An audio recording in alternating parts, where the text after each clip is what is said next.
अच्छी बात है। मेरा नाम डॉक्टर आकांक्षा राठौर है। मैं वाणिज्य विभाग में सहायक प्राध्यापक के पद पर पदस्थ हूँ। ठीक है।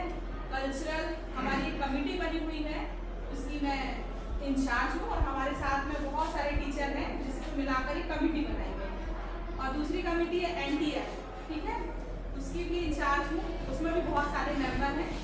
आज जो मेरा टॉपिक है जिसके बारे में बताना चाहती हूँ वो है तनाव प्रबंधन।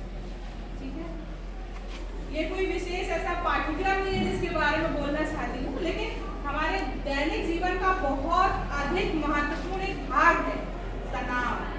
ठीक है, हर किसी व्यक्ति के पास तनाव है कि नहीं है? हमारे पास तो बहुत सारा है। आप लोग के पास है कि नहीं है? है कि नहीं है ना? उस तनाव को हम कैसे मैनेजमेंट करें और कैसे अपने रोजमर्रा के जो डिसीजन है उनको ले, उन्हीं सब चीजों के बारे में आज थोड़ा सा बताना चाहेंगे।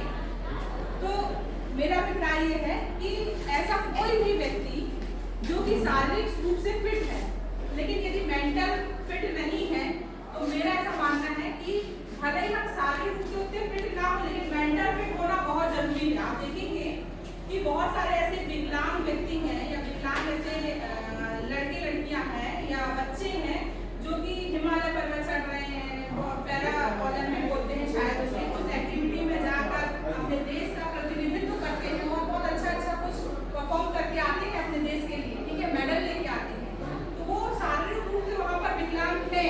ठीक है, समझ रहे हैं? फिजिकल वो उतने फिट नहीं है लेकिन मेंटल वो उनसे कहीं ज्यादा फिट है। इसीलिए मैंने कहा कि हमें शारीरिक फिट तो होना है लेकिन उससे ज्यादा हमें क्या होना है? मेंटल। क्या होना है? मेंटल फिट होना। कैसे हो भाई मेंटल और फिटनेस कैसे ध्यान दें? तो हर एक व्यक्ति को सुबह उठने के बाद में एटलीस्ट कम से कम 10-15 मिनट योगा है या अध्यात्म है, जो आपको अच्छा लगता है, वॉकिंग है, तो जरूर अपने शरीर पर ध्यान दें। वो आपका क्वालिटी टाइम है। ठीक है, और वो आगे जाकर आपको बहुत अच्छे क्या देगा? परिणाम देगा।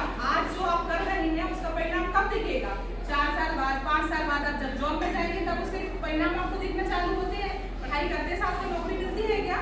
नहीं मिलती। वैसे ही जब हम अपने लिए टाइम देते हैं, व्यायाम पे टाइम देते हैं, फिटनेस पे टाइम देते हैं, तो उसके परिणाम कब मिलेंगे? थोड़े देर बाद मिलेंगे और लॉन्ग टर्म तक वो दिखेंगे आपको परिणाम। आपको छोड़ना नहीं, ऐसा नहीं एक दिन एक्सरसाइज की और दूसरे दिन छोड़ दिया, ऐसा नहीं।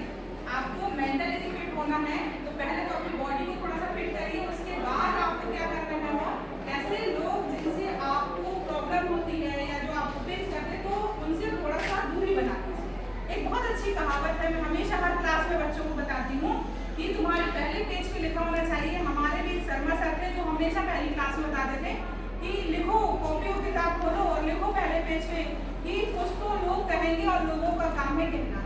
तो भाई हमें उस पर बहुत विशेष ध्यान नहीं देना है लेकिन हमें अपना 100% देना है। हर एक व्यक्ति अपने आप को सबसे अच्छे से जानता है। जानते हो कि नहीं जानते? शायद मैं तुम्हें उतने अच्छे से नहीं जान पाऊंगी, भले 3-4 साल पढ़ा दूँ, लेकिन तुम अपने आप को बहुत अच्छे से जानते हो कि मेरी शक्तियाँ क्या है और मेरी वीकनेस क्या है। जानते हो कि नहीं जानते हो? तो अपनी वीकनेस पे थोड़ा सा काम करो। शक्तियाँ तो तुम्हें प्रदर्शित करनी है। शक्तियाँ मतलब इन द सेंस ये नहीं कि मारा पीटी भाई, अपनी शक्तियाँ मतलब जैसे हम पढ़ने में बहुत अच्छे हैं, कोई हमारा फिटनेस में या फिर NCC NSS में बहुत अच्छा है, कोई कल्चरल में बहुत अच्छा है। ठीक है, यदि कल्चरल में हो तो मैं कहती हूँ बच्चों को कि आपको एक न एक आर्ट से जुड़ा रहना चाहिए। क्यों जुड़ा रहना चाहिए? आप देखेंगे कि जब हम तनाव में होते हैं ना तो म्यूजिक सुनो, आप 10-15 मिनट सुनो, तो जितनी देर आप सुन रहे हैं उससे थोड़ा हो सकता है आधा घंटा, 1 घंटा, 2 घंटा, आप कहीं ना कहीं मेंटल जो है पीस आएगा आपके अंदर। आता है ना? जब तनाव में होते हो तो क्या करते हो? टीवी देखने लगते हो, गाना सुनते हो या फिर बाहर चले जाते हो, तो क्या ध्यान क्या कर रहे हो? थोड़ा सा उस चीजों से हटा रहे हो। तो आपको जो अच्छा लगता है उस क्षेत्र में आप उस सूची में काम करें। ठीक है, वो आपको कहीं ना कहीं मानसिक रूप से फिटनेस देगा। बात समझ में आ रही है?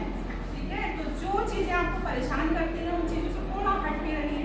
दूसरी बात से आजकल क्या होता है कि हमने देखा रील्स कि हमारे उम्र के बच्चे या हमारे कैटेगरी के बच्चे वो CUT दे रहा है, वो यहाँ जा रहा है, वो वहाँ जा रहा है। ठीक है भाई, सक्सेस एक अलग मानना है, लेकिन मैं मानती हूँ कि जिंदगी का अंतिम जो हमारा लक्ष्य है वो है खुश रहना। क्या है? हम नौकरी क्यों करना चाहते हैं? ताकि हम आर्थिक रूप से अच्छे रहें, अपने आप को अच्छे से रिप्रेजेंट करें। तो रिप्रेजेंट क्यों करना है? पैसे क्यों कमाना है? खुश रहने के लिए।